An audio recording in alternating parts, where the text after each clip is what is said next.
எல்லாருக்கும் வணக்கம். உங்களுக்காக சொல்லிட்டு இருக்க என்னுடைய பெயர் இந்து. எல்லாரும் நல்ல உடல் நலத்துடனும் மனமகிழ்ச்சியுடனும் இருக்கணும். வாங்க நம்ம இன்னைக்கு சிந்தனை பெட்டகத்துல இரவுடன் கலந்த மர்மம் கதையினுடைய 4வது பாகத்தை பார்க்கலாம். அதுக்கப்புறம் 2 நாள் வேலை பிஸினாலையுமே நிர்மலா அம்மா வெளியில வராதனாலையுமே மதுனால பார்க்க முடியல. இருந்தாலும் மதுவுக்கு அது ரொம்ப கஷ்டமாவே இருந்துச்சு. என்னது, வழக்கமா யாராவது தப்பு பண்ணிட்டாங்கன்னா அதுக்கு திட்டிட்டாங்கன்னா கண்டிப்பா அடுத்த நாளோ இல்ல 2 நாள் கழிச்சோ கூப்பிட்டு பேசுவாங்க. ஆனா ஏன் நிர்மலா அம்மா பேச மாட்டேங்கிறாங்க அப்படிங்கிற எண்ணமே மனசுக்குள்ள போயிட்டு இருந்துச்சு. அவளும் காலையில போக வர 3வது நாள் சாயங்காலம் அவ வரும் பொழுது நிர்மலா அம்மா வெளியில உட்காந்து நியூஸ் பேப்பர் படிச்சுட்டு இருந்தாங்க. மனசுக்கு அப்படி ஒரு சந்தோஷமா இருந்துச்சு. போய் நின்னவ அம்மான்னு ஆரம்பிக்கிறதுக்கு முன்னாடியே நிர்மலா அம்மா, மது, சொல்லுங்கம்மா. நான் வீட்டை கொஞ்சம் ஆல்டர் பண்ணலான்னு இருக்கேன். அதனால வீட்டை இன்னொரு 1 வீக்ல காலி பண்ண முடியுமா? கேட்ட கேள்விக்கு மதுவுக்கு ரொம்பவே கஷ்டமா போயிடுச்சு. ஏதாவது தப்பு பண்ணிட்டோமா?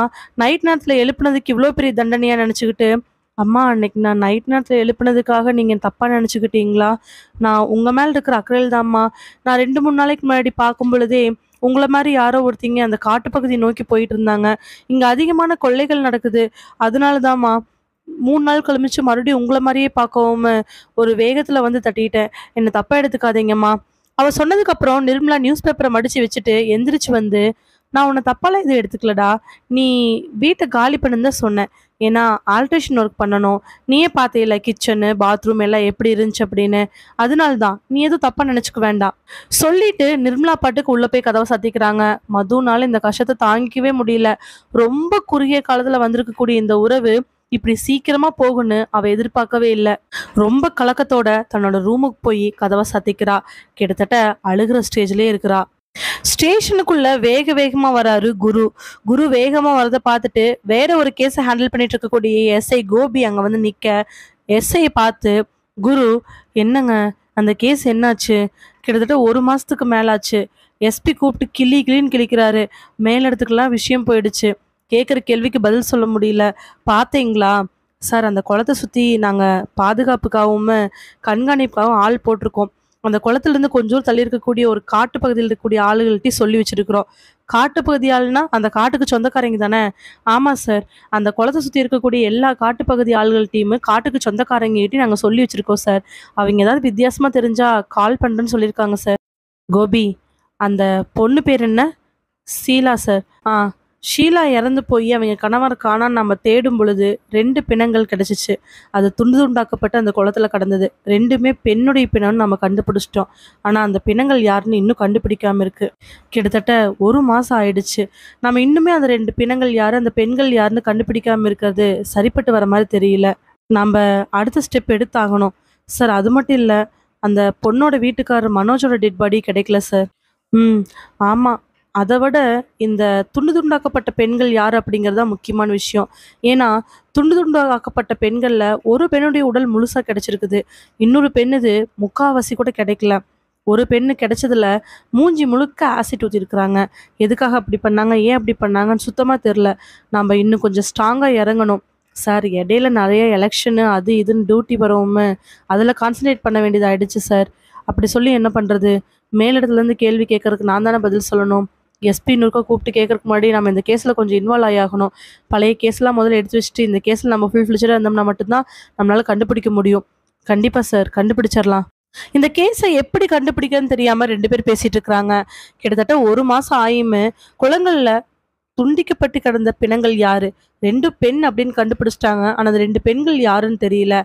மூஞ்சி முழுக்க ஆசிட் ஊற்றி எரிச்சதுனால அந்த பெண்ணுடைய உருவம் சுத்தமாக தெரியல.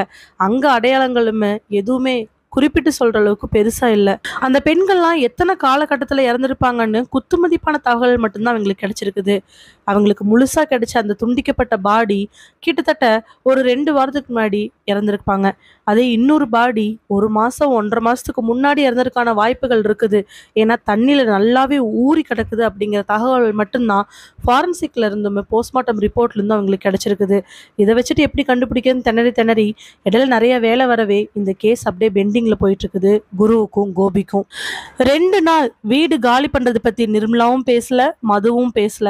இப்படியே பேசாம விட்டுட்டா 1 வாரத்துல எப்படியாவது சமாதானப்படுத்திடலான்னு சொல்லிட்டு மது பாட்டுக்கு வரா போறா. எப்பாவது ஒரு நாள் நிர்மலா வீட்டு வாசல்ல பாப்பா. அவங்க சிரிப்பாங்க, இவ வந்துருவா. அப்ப மனசுக்குள்ள, அப்பாடா, அம்மாவுக்கு கொஞ்சம் கோவம் குறையுது. நாம கொஞ்சம் கொஞ்சமா பேசி இங்கே இருந்துட வேண்டியதுதான் அப்படின்னு நினைப்பு வரும். எப்பாவது ஒரு நாள் பார்க்கும் பொழுது நிர்மலா கண்டுக்காம அவங்க பாட்டுக்கு போவாங்க. சரி இன்னும் கோவமா இருப்பாங்களேன்னு நினைச்சுக்கிட்டு அவங்க பாட்டுக்கு விட்டுருவா. இப்படியே நாட்கள் நகர நகர இன்னும் ஒரு 15 நாள் அதிகமாயிடுச்சு. ஒரு நாள் சாயங்காலம் 7 மணிக்கு கேப்ல வந்து இறங்கக்கூடிய மது தன்னோட பேக்ல எடுத்துட்டு வெளியில வரா. அதே நேரத்துல கூடையில என்னமோ வாங்கிட்டு கடையில இருந்து வந்துட்டு இருக்கக்கூடிய பக்கத்து வீட்டுக்கார அக்கா மதுவை பார்த்து, என்னம்மா ஆளை பார்க்கவே முடியல, ரொம்ப பிஸியா இருப்பியாட்டு இருக்கு, யாராவது பேசுறதுக்கு துணை இருக்க மாட்டாங்களா அப்படின்னு நினைச்சிட்டு இருந்தவளுக்கு அந்த அக்கா கேள்வி கேட்க, ஆமாக்கா வேலை அதிகம். ம் மூஞ்சி ஏதோ சோகமா இருக்கு, யாராவது வீட்ல ஏதாவது நடக்காதான்னு ஏங்கிட்டு இருக்கிற அந்த அம்மாவுக்கு இவ வாண்டடா போய் சிக்கிக்கிட்டா. அப்படிலாம் எதுவும் இல்லக்கா. அப்ப டக்குன்னு அவளுக்கு என்ன தோணுச்சுன்னு தெரியல. ஏக்கா இந்த ஏரியால வேற எங்காவது வீடு இருக்குமா? ஏம்மா நிர்மலா அக்கா வீட்டுக்கு என்ன ஆச்சு? முதல்ல தயங்குனவ அதுக்கப்புறம் மறுபடியும் வேற வழி இல்லாம, இல்லக்கா அவங்க வீடு ஏதோ ஆல்ட்ரேஷன் பண்ணணும்னு சொல்லிட்டு காலி பண்ண சொன்னாங்க. அதனால தான். எப்ப சொன்னாங்க? ஒரு 15 நாள் இருக்குக்கா. ம் இந்த அக்காக்கு இதே வேலையா போச்சு. என்ன சொல்றீங்க? இதுக்கு முன்னாடி இருந்த ஒரு பொண்ணு அப்படிதான் வந்திருந்தா. கிட்டத்தட்ட ஒரு 1 மாசம் 1.5 மாசம் தான் இருந்திருப்பா. வீடு ஆல்ட்ரேஷன் பண்றேன்னு சொல்லி அந்த பொண்ணை காலி பண்ண சொன்னாங்க. அந்த பொண்ணு தடாபுடான்னு 2 நாள்லயே காலி பண்ணிட்டா. உன்னை விட அவ எங்கிட்ட நல்லா பேசுவா. நிர்மலா அக்கா எப்படி என்ன ஏதுன்னு எல்லாமே சொல்லுவா. நல்ல நெருக்கமா இருந்தாங்க. அதுக்கப்புறம் என்ன நினைச்சாங்கன்னு தெரியல, வீடு ஆல்ட்ரேஷன் பண்ணன்னு காலி பண்ண சொல்லிட்டாங்க. அதுக்கு முன்னாடி ஒரு பொண்ணு வந்தா. ஒரு 2 மாசத்துக்கு முன்னாடி அவளையும் அப்படிதான் 1 மாசத்துக்குள்ள வீடு ஆல்ட்ரேஷன் பண்றா அது இதுன்னு சாக்க சொல்லி காலி பண்ண சொன்னாங்க. அந்த பொண்ணு கொடுத்த அட்வான்ஸ் லொட்டு லொசக்குன்னு பயங்கரமா சண்டை கட்டி பெரிய பிரச்சனையாகி அப்புறம் அந்த பொண்ணு காலி பண்ணுனா. காலி பண்ண ஒரே வாரத்துல மறுபடியும் போன வாட்டி வந்த பொண்ணை குடி வச்சாங்க. அந்த பொண்ணு காலி பண்ண 2 வாரத்துல உன்னை குடி வச்சிருக்கிறாங்க. இப்போ உன்னை காலி பண்ண சொல்லிட்டு எத்தனை பேத்த குடி வைப்பாங்களோ. அந்த அக்காவுக்கு வேற வேலையே இல்லையாட்டு இருக்குது. வைக்கிறதெல்லாம் பிள்ளைகளா வைக்கிறாங்க. அந்த அக்காவே தான் வாடகைக்கு ஆள் வந்தாங்கன்னா கூப்பிட்டு கூப்பிட்டு பேசுறாங்க. ஆனா வந்து 1 மாசம் 1.5 மாசத்துல காலி பண்ண சொல்றாங்க. கேட்டா வீடு ஆல்ட்ரேஷன் அது இதுன்னு ஏதாவது ஒரு காரணம். அதனாலதான் நான் அன்னைக்கு உன்னை கேட்டேன், எப்படி என்ன ஏதுன்னு. இப்போ உன்னை காலி பண்ண சொல்லிட்டாங்களா? சரி நீ பாரு. சொல்லிட்டு அந்த அக்கா பாட்டுக்கு போக மதுவோட மனசுக்குள்ள ஏங்கிற கேள்விக்குறி எழுந்துகிட்டே இருந்துச்சு. இப்படி ஒருத்தர் 2 பேத்துக்கு பண்ணா பரவாயில்ல, 3 பேர் ஆயிடுச்சு. அது என்னது, வாடகைக்கு வைக்கிறது, 1 மாசம் 1.5 மாசம் நல்லா வச்சிருக்கிறது, அதுக்கப்புறம் மறுபடியும் அவங்கள போக சொல்றது, மறுபடியும் வீடு ஆல்ட்ரேஷன் போய் சொல்றது, அதுக்கப்புறம் ஒரு ஆளை வைக்கிறது. இதுக்கு பின்னாடி என்னதான் இருக்குன்னு யோசிச்சுக்கிட்டே போக வாசல்ல நின்றுட்டு இருக்கிறாங்க நிர்மலா. வாசல்ல நிக்கிற நிர்மலா பார்த்து புரிஞ்சுக்க முடியாத ஒரு மிக்சிங் ஃபீலிங்கோட பாக்குறா மது. அவங்கள பார்த்த உடனே, அம்மா அது வந்து, வாமா உள்ள வா உட்காந்து பேசலாம். நிர்மலா இப்படி கூப்பிட்ட உடனே ஒரே நேரத்துல மனசுல இருக்கிற எல்லா குழப்பங்களும் தீர்ந்து உள்ள போறா. எதுவுமே இல்லாம தனியா இருக்கிறவங்களுக்கு யாராவது ஆறுதலா பேசினா அப்படிதானே இருக்கும். உள்ள போனவள ஹால்ல இருக்கக்கூடிய சோஃபால உட்கார வச்சுட்டு கிச்சனுக்குள்ள போய் 2 கப்ல டீயும் பக்கத்துல ஒரு ஸ்வீட்டும் கொண்டாந்து வைக்கிறாங்க. சாப்பிடுமா. இருக்கட்டும்மா. சலுப்பா வந்திருப்ப சாப்பிடு. இல்லம்மா இருக்கட்டும். தப்பா எடுத்துக்காதம்மா. கொஞ்சம் மனசு கஷ்டம். அங்க இங்கன்னு நிறைய பிரச்சனை. பிள்ளையோட பேசியுமே 2-3 மாசம் ஆச்சு. அதெல்லாம் இந்த 1 மாச காலமா மனசை போட்டு குழப்பிட்டு இருக்கதா உங்ககிட்ட அப்படி நடந்துக்கிட்டேன். அன்னைக்கு தூக்கமே இல்லாம நான் மாத்திரை போட்டு படுத்திருந்தேன். தூக்கத்தை கலக்கிற மாதிரி நீ வந்து தட்டினியா, அதனாலதாம்மா அப்படி தப்பா பேசிட்டேன். அதுக்கப்புறம் கூட நிறைய பிரச்சனை. உண்மையில எனக்கு எந்த கோவமும் இல்லை. வேற பிரச்சனைகள்னால என்னால உன்னை கண்டுக்க முடியாம போயிடுச்சுமா. அதனாலதான். நீ எதுவும் தப்பா எடுத்துக்காதம்மா. ஐயோ இருக்கட்டும்மா. அதனால என்ன? வீடு காலி பண்ண சொன்னீங்க. வேற பக்கம் பார்க்கறதுக்கும் மனசு இல்லைம்மா. இல்லை நீ அதை பற்றி இப்போ பேச வேண்டாம். முதல்ல சாப்பிடு, சாப்பிட்டு போய் படு. சொன்ன உடனே அந்த ஸ்வீட்டை சாப்பிட்டுட்டு கொடுத்த டீ எல்லாத்தையுமே குடிச்சிட்டு அவ ஒரு 10 நிமிஷம் உட்காந்துட்டு அங்கிருந்து தன்னுடைய வீட்டுக்கு போறா. மது வெளியில வந்த உடனே நிர்மலா கதவை சாத்திக்கிறாங்க. மது மெல்ல மெல்ல வீட்டுக்கு போறா.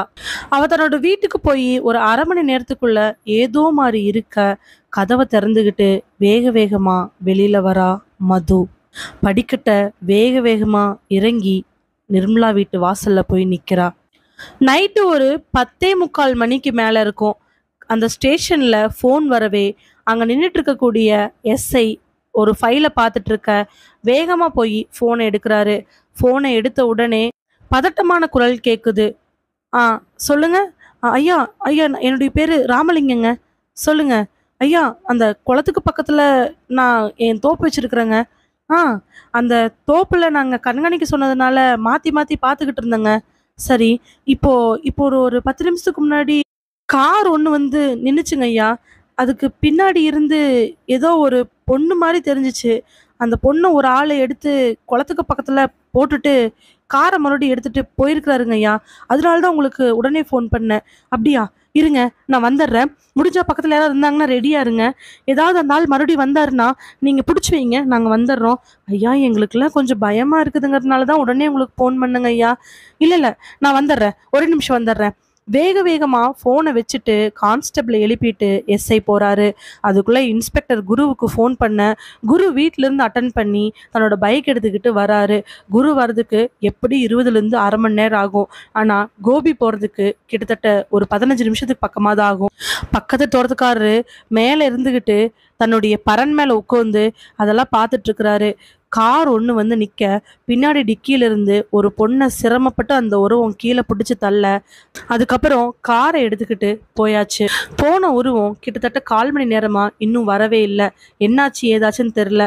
அதுக்குள்ள அக்கம் பக்கம் காட்டுக்காரங்கள கூப்பிட்டதுக்கு, அதுல நெறைய பேர் பயந்துகிட்டு வரமாட்டேன்னு சொல்ட்டாங்க. ஒரே ஒரு ஆள் மட்டும் தான் வந்து அந்த ஆள்கிட்ட விசாரிக்கிறதுக்காக பரனுக்கு கீழ நின்னுட்டு ஃபோன் பண்றாரு. ஃபோன் பண்ணி ஒரு 10 நிமிஷத்துக்கு அப்புறமா ஒரு பேண்ட்டு, ஷர்ட்டு, ஷூவு, முகமெல்லாம் மறைச்சுக்கிட்டு, கையில க்ளவுஸ் போட்டுட்டு, அந்த உருவம் மெல்ல மெல்ல நடந்து குளத்துக்கு பக்கத்துல இருக்கக்கூடிய அந்த டெட் பாடி பக்கத்துல வருது. தான் கையில வச்சிருக்கக்கூடிய வெள்ளை கயிற எடுத்து, அந்த உருவம் அந்த டெட் பாடியினுடைய கால்ல கட்டி, தோள்ல தூக்கி போட்டு, தர தர தரன்னு அந்த குளத்துக்கு பக்கத்துல தூக்கிட்டு போகுது. இன்னொரு பக்கத்துல ஒரு பெரிய சாக்கு. குளத்துக்கு பக்கத்துல தூக்கிட்டு போயி, அந்த டெட் பாடிய அந்த உருவம் வச்சுட்டு, தான் கையில இருக்கக்கூடிய ஏதோ ஒரு பெட்டி மாரி ஒண்ண எடுக்குது. அதுல கத்தி, சுத்தியல்னு நெறைய இருக்கு. தான் தோள்ல வச்சிருக்கக்கூடிய சாக்கு பை எடுத்து ஒரு ஓரமா வைக்க, அந்த உருவம் அந்த உருவத்தோட ஜோப்ல இருந்து ஒரு சின்ன டப்பா மாதிரி ஒண்ண எடுக்க, அதுல ஆசிட்ன்னு எழுதியிருக்கு. சுத்தி என்ன நடக்குது, ஏது நடக்குதுங்கிற கவலையெல்லாம் அந்த உருவத்துக்கு கிடையவே கிடையாது.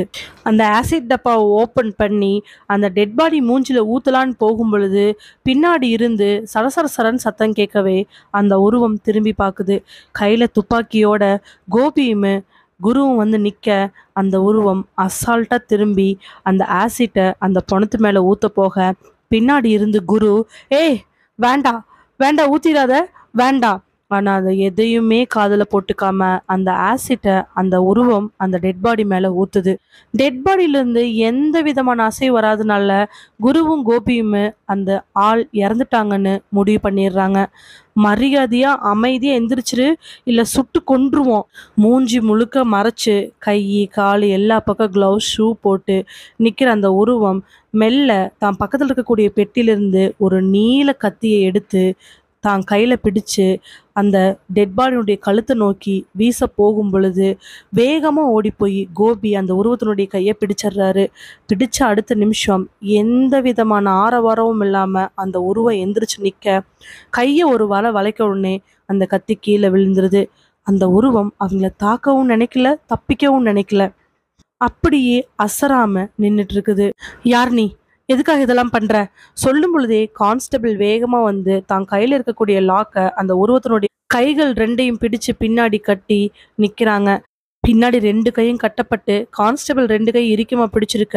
ஆப்போசிட்ல நிக்கக்கூடிய கோபி, "யார் நீ? எதுக்காக இதெல்லாம் பண்ற? அசராம நிக்கிற? உனக்கு அவ்ளோ தைரியமா?" மெல்ல மெல்ல குரு பக்கத்துல வந்து மேலேயும் கீழேயும் பார்த்துட்டு, "பார்க்கறதுக்கு ஆம்பள மாரி தெரியலையே." "ஆமா சார், எனக்கும் அப்படிதான் தெரியுது. பார்க்கறக்கு ஜென்ஸ் மாரி தெரியவே இல்ல." முகத்துல போட்டிருக்கக்கூடிய முகமூடி எடுக்கிறதுக்காக குரு அந்த உருவத்து மேல கை வைக்க, அப்பயும் எந்த விதமான பதட்டமும் இல்லாம அந்த உருவம் அப்படியே நிக்குது. கீழ இருக்கக்கூடிய டெட் பாடி முகமெல்லாம் அழுகி போயி, நல்லாவே ஆசிட்ல உருகி கிடக்குது. முகத்தை இனிமேல் திரும்ப கிடைக்கவே கிடைக்காதுங்கிற அளவுக்கு ஆசிட் அந்த முகத்தை திங்க ஆரம்பிச்சிருச்சு. ஆனா இறந்து கிடக்கக்கூடியது கிட்டத்தட்ட ஒரு 23லேருந்து 28 வயசு மதிப்புத்தக்கக்கூடிய ஒரு பெண் அப்படின்னு நல்லாவே தெரியும். உருவத்தை யாருன்னு தெரிஞ்சுக்கணுங்கிறதுக்காக குரு முகத்துல போட்டிருக்கக்கூடிய அந்த முகமூடிய மெல்ல மெல்ல எடுக்க ஆரம்பிக்கிறான். முகமூடி எடுத்து பார்த்தவங்களுக்கு முகமெல்லாம் அப்படி ஒரு ஆச்சரியம். 50லேருந்து 55 வயசு மதிப்பு தக்கக்கூடிய வயசான நிர்மலா நின்னுட்டு இருக்கிறாங்க. குரு, "பேர் என்ன? பேர் என்ன?" 2 வாட்டி கேட்ட உடனே நிர்மலா. "நிர்மலா, எதுக்கா இதெல்லாம் பண்ற?" சொல்லாம அமைதியா நிக்கிறாங்க. கீழே கிடக்குற அந்த பொண்ணு பேரு மது. எதுக்கு கொன்ன? என்ன காரணம்? கைய விட்டீங்கன்னா நான் அந்த பொணத்தை துண்டு துண்டாக்கி இந்த குளத்துல போடணும். நான் அதை பண்ணணும். கையை விட முடியுமா? நிர்மலா இந்த கேள்வி கேட்ட உடனே அங்க இருக்கிறவங்களுக்கெல்லாம் என்ன பண்றதுன்னு தெரியாத அளவுக்கு ரொம்ப பயமாவும் ஆச்சரியமாவும் இருந்துச்சு. இந்த சூழ்நிலையில கூட அவங்க இப்படி நடந்துக்கிறாங்கன்னா நிச்சயமா அவங்களுடைய மனநிலை நார்மலா இருக்கிறதுக்கான வாய்ப்புகள் கிடையாது. ஆனா நிர்மலா ஏன் இதெல்லாம் பண்ணணும்?